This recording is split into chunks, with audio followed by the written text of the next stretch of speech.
It's been quite some time since we got out here onto Te Awaroa to go after really Sika deer or fallow deer. I know for fallow, when we weren't quite sure whether the new great one was going to be fallow or red deer, we spent at least some time out here.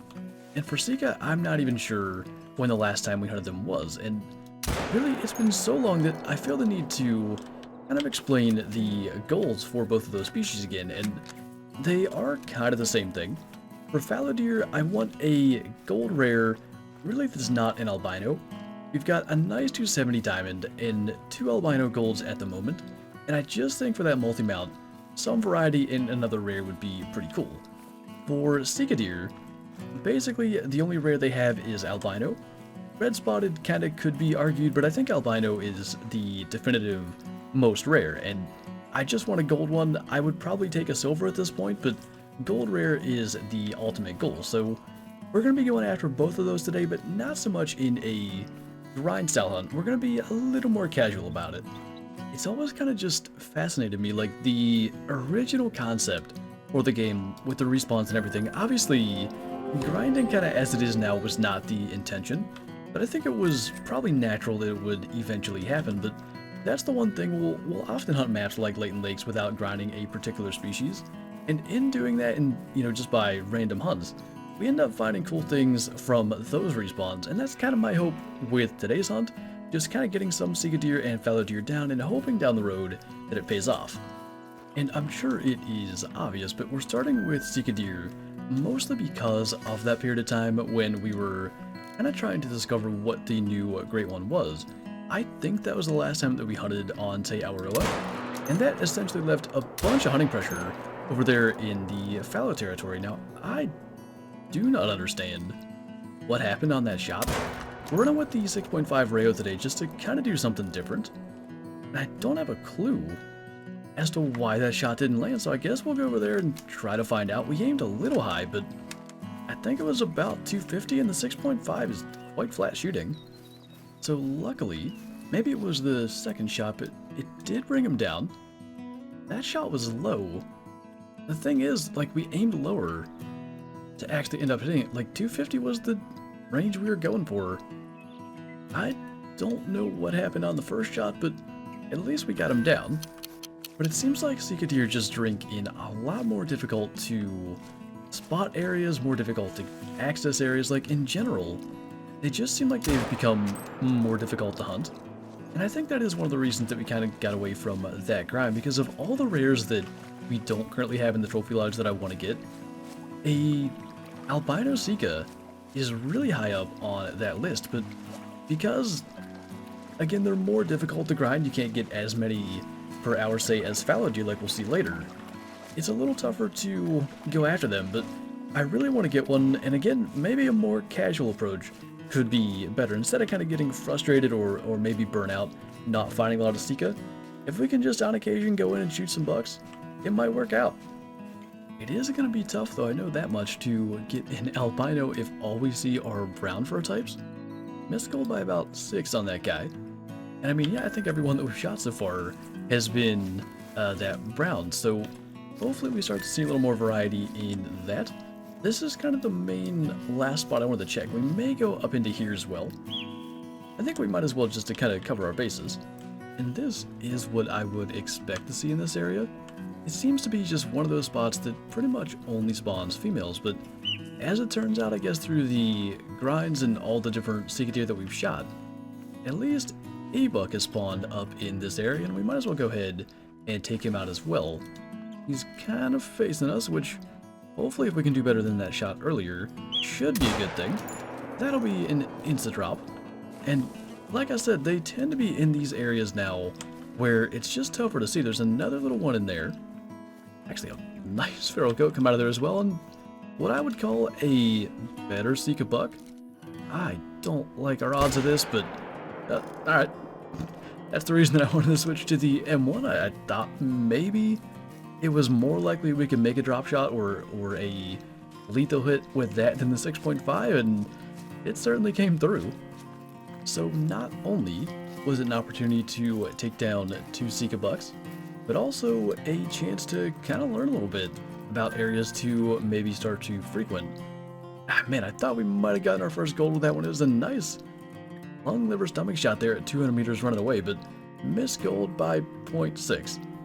That is unfortunate. And again, to kind of go back to what I said, where we're seeing them in more difficult spots, it's not as easy to find large numbers of males.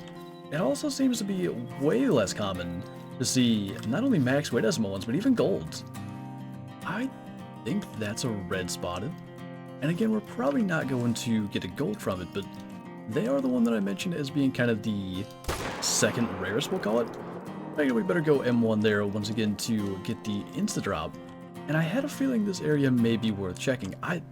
If I remember right, the last time that I've hunted Sika deer here, at least in single player, was literally the, probably not even release day, I'm gonna say like the early access period for the content creator beta. I remember kind of coming through here, I think from this direction and spotting some Sika deer and maybe shooting one or two for a video. Other than that, I just kind of stopped getting them here, so I just had to think the fact that we were seeing less and maybe this was an area to check out, and you'll figure that's one of the better red spotteds we've actually had. I mean, he might have a shot at making gold. I think he's the same antlers as that last one. Looks to be the red spotted. It actually is the normal spotted and also a silver, so wrong on both accounts. Man, it's gonna take some getting used to, because I really thought that was like the red spotted variation. It's probably due to not hunting them for a while, but it could be the fur quality upgrades that we got with Mississippi. Like, it looks darker to me, but the fact that it missed gold by about 1 again, I'm kind of glad it's not the red spotted variant now. Now, as we kind of transition to fallow deer hunting for the rest of the video, I did want to also mention that the 24-hour stream is going to be tomorrow. The plan is to start around 8 p.m. Eastern, and I'm going to drop a video, just like a quick little announcement that is going on at the start of it. So you can be on the lookout for that, or if you're already following on Twitch, you should get the alert there. And I should also clarify that the 24-hour stream is going to be on Twitch. It's a kind of delayed celebration of 300k. It always takes a while to get those things together. So that's what it's for if you're curious, and yeah, I wanted to kind of put that out there. I know that we've talked about it in streams and in Discord and all over the place, but I figured I should mention it in a video as well, just to kind of make sure everyone was aware. I will admit, it is difficult to casually hunt anything that drinks in groups like this, but I think we're just going to try to not get too worried about, you know, trying to shoot a bunch of different bucks or trying to get them all down. That can be a little bit much, especially when there are so many in one area. So we're just going to switch to our 6.5 and try to take what I believe to be the biggest one down here at the bottom. And this is the first time that I've really gotten out here after the fallow deer since the release of Mississippi. The fur detail thing and the fog just ends up looking a little bit weird. And it kind of makes it tough, like when you have this weird outline and you can't see it as much on the animals that are fleeing, but there's a little bit of a view of it. It's tough to tell like what fur type is what when they're already at the distance and kind of dealing with that fog. But already, you kind of see the difference. Two nice gold fallow, whereas we were not able to do that with the Sika. And by the way, kind of the first time I'm seeing the fur types as well. Dark spotted. I know there are like 3 commons, and one of them is not actually, like, there's spotted, dark spotted, and then something that has nothing to do with the word spotted, which is a little bit odd because they all have spots. But anyway, just a little random observation about the old common fur types and what they're called now. For the first time so far with the fallow deer, we've got a level 4 that's not a guaranteed gold. That rack can end up being a silver, and I've got to say, to go back to, you know, hunting for a rare gold fallow and everything, the only albinos we've seen have been golds. The other rares we've gotten, I think 2 or 3 piebalds, actually at least 3 piebalds, have all been silvers. If we were to find like a melanistic or a piebald that is a 4 and ends up not making gold, that would make it tough to continue the grind, because it is, I don't know, 1,000 kills, maybe 1,200 kills. It's been so on and off, I'm not even sure what the total is. But it would just be, I don't know, a bit of a motivation killer if that happened, I think. And I'm not certain about it. There may be variations that are guaranteed golds with that particular rack, but I think our 2 albinos, and they score in this area, that 182 kind of range, were potentially ones that could have ended up being silver, maybe with a rack that was a little narrower or something like that. but they ended up actually making it, and that guy did as well. So that would be kind of the hope, if anything like that were to happen with another rare variation. This hunt has been really interesting though. Like, it's so against everything we're used to doing when there's 3-4 fallow bucks in one area and we're just shooting one and moving on. But no one knows exactly how the respawn mechanics work, and it you know, when you do normal hunts, I'd like to go back to years ago before we had any idea about trying to grind for animals. We still would find diamonds, it seemed like at a fairly regular pace. So I'm intrigued to see if this does anything at all different. I can't imagine that shooting less deer would help, but I guess there's maybe something to be said for at least trying to hunt this way and seeing if it does anything. By the way, nice level 4 showed up there, and one underneath us was warning calling. Try to see what that is. That's a level 3 that's not going to have a chance, so I think just because we're going that way, we'll go M1, and since it kind of turned, it made it quite easy. And now, at this point, it's definitely starting to end up being a less balanced hunt and kind of tilting in favor of more fallow deer, and really, I didn't intend for it to be that way. I wanted to get more Stika deer, if anything, but they just were not cooperating. And I don't know what to do in terms of how much we should continue to grind for them or hunt for them or try multiplayer. It's just kind of a tough thing, but that's been the kind of theme of a lot of the grinds. The Red Fox grind was really difficult. That one we ended up getting in multiplayer just recently. We got the second diamond antelope jackrabbit from Rancho in multiplayer. So that might be the ultimate solution, but it's so tough. I mean, you gotta find servers that are in that ideal time. Otherwise, it's just kind of down to single player and hoping for that luck to line up. What a perfect fallow buck to wrap up with.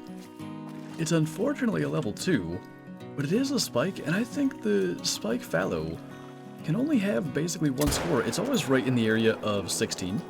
So as much as it seems weird to take a shot that kind of ensures we're not going to mess up a spike, that's exactly what I wanted to do there with the 6.5, just kind of make sure we're not going to lose the score.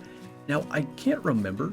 We've got 1 or 2 of these guys taxidermized. If there are 2, I mean, regardless, we're going to go back to the Hall of Shame Lodge and take a look at this one. But I'm hoping that I've got 2 to make a multi-mount of spikes. I can remember shooting 1 for sure. I don't know, because I think we shot 2, but I don't know if we've taxed both. That's kind of the other random side goal that means absolutely nothing with this grind. But it may be done depending on what we have. They're just some of my absolute favorites. I mean, there's not a lot of Truax spikes that are this small. 16.3 for that guy, so not the minimum. I believe 16 is the lowest you'll see. So we'll tax that. We'll go back to the Hall of Shame and take a look. And I see 3 different 16 scoring fallow in here. I can't wait to put this multi-mount together. So there was the one there, one from August, and then our most recent one, oh, actually, we must have had 4. I guess I didn't know that the one that I shot in November would have been 3. I think, though, we might have all 3 fur types, or at least 2 out of the 3. And I'm not really sure what to take down in here, but for the moment, actually, I gotta leave that up. That's a huddle, pretty pathetic whitetail multi-mount. Maybe we'll just take down, I don't know what to get rid of. I like this Cape Buffalo too. Maybe we'll put him on the wall and throw our multi-mount in here.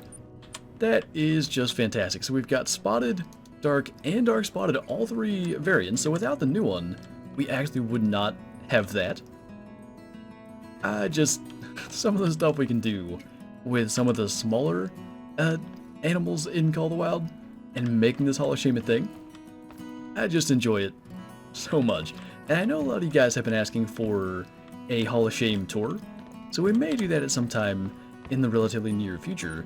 I'm not actually sure where we can put that Cape Buffalo, but gonna replace them so I don't forget, because that's the one, or at least one of the major things that's kind of holding me back from doing that tour.